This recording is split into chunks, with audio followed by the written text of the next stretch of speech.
Welcome to Sports Broadcaster Weekly. This is Joe Flacco. Let's go into sports news. So, I'm going to talk about the Browns. So, here we go. So, Joe Flacco is officially a Brown again. So, GM Andrew Berry and the ownership group for the Cleveland Browns, the Haslams, and they finally agreed on something to finally sign a good quarterback for once. Holy crap! How is that surprising now?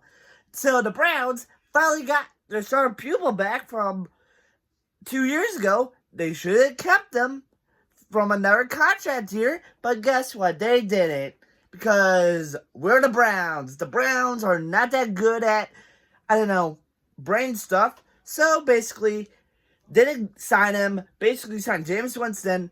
Deshaun Watson got hurt. James Winston became the starter for the rest of the year.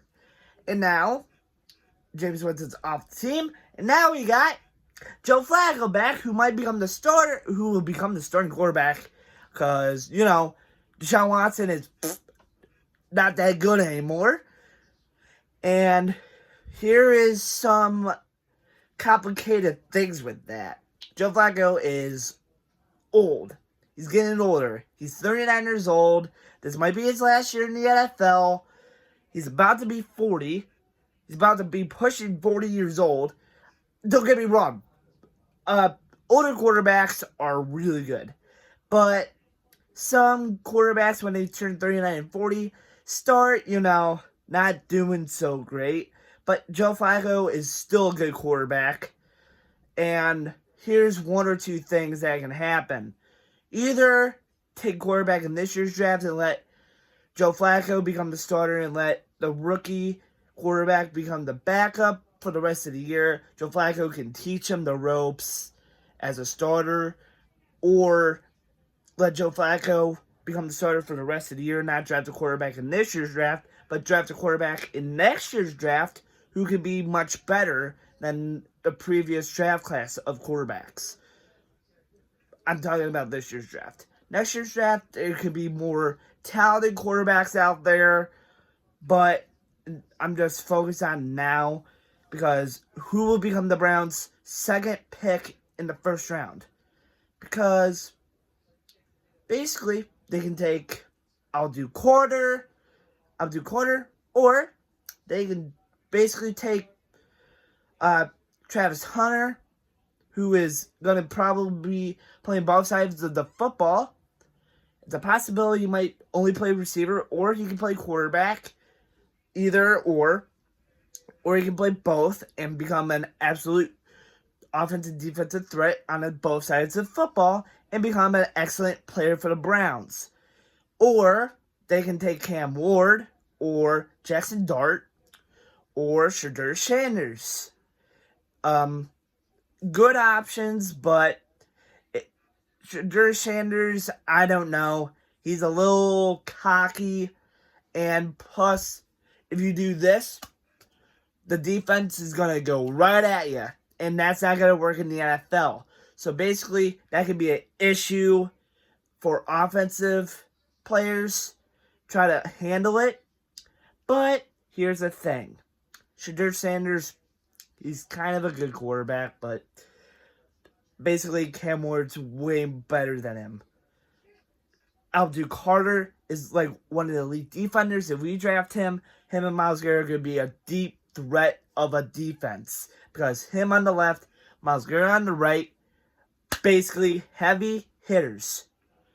But I'm just speaking my mind here. Who knows what the Browns are going to do in the first round with the second pick, but we'll never know. So here's some other football news that you should know. Nico Oliviava, the Tennessee quarterback, sorry if I butchered his name, is wanting more money out of Tennessee's football program. He wanted $4 million. $4 million. And this is basically NIL pretty much blowing up. Basically, now you can have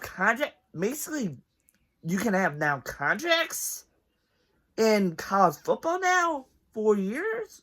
Like, this other quarterback had a 4-year deal, but now Nicola Yava wants a $4 million contract. But here's the thing, though. He's a good quarterback. Don't get me wrong, but he got his ass kicked by the defending national champions, not defending national champions, Ohio State, who won the national championship and absolute dog smacked his offense to the bitter end of the game. And that doesn't sound like $4 million. And plus, they didn't go to the SEC championship game. They were like a first-round team in the playoffs. They had a good enough record to get into the playoffs, and they got absolute dog smacked by the Ohio State defense. Period.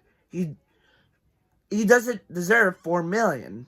Probably he deserves like some money, but not like $4 million. He is a good quarterback. He's a good, excellent quarterback. He can throw the ball well. But here's that issue. NIL is getting more and more progressive. Other college teams are trying to, pull talent away from other talented programs. Like Jeremiah Smith. He got offered buttloads of cash to go in the transfer portal and go to that other team and leave Ohio State. And guess who was that team? Texas. Texas was pissed at Ohio State because they got the number 1 superstar receiver and they wanted him on their team now. But Jeremiah said, "No, I'm staying at Ohio State and I'm going to win another national championship. Hopefully we can." Plus Ohio State had their ring ceremony, so that was a little bit on the tee there for the Tennessee quarterbacks. And yep, I want to win a national championship. I want to be on a national championship team. So who knows where he will end up? Probably another SEC school, ACC, Big Ten school, MAC school, wherever. But this is like more aggressive NIL. NIL is getting more powerful every year. And now we're in that stage where quarterbacks can, negotiate for more money that colleges, programs can't pay them that much because they can go in debt. The football program can go in debt because of that. Like, basically, if you're Ohio State, Michigan, Alabama, your program rakes in a lot more money than Tennessee. Tennessee does rake in a lot, but they don't rake in a buttload of money. Because, cash. So basically, if you're in a conference, you gotta distribute your cash to all those teams. Ohio State won the national championship, and they won bowl games. So, basically, they won a lot of money. Because when you win a round of the college football playoff, you earn, money. And when they win money, they have to distribute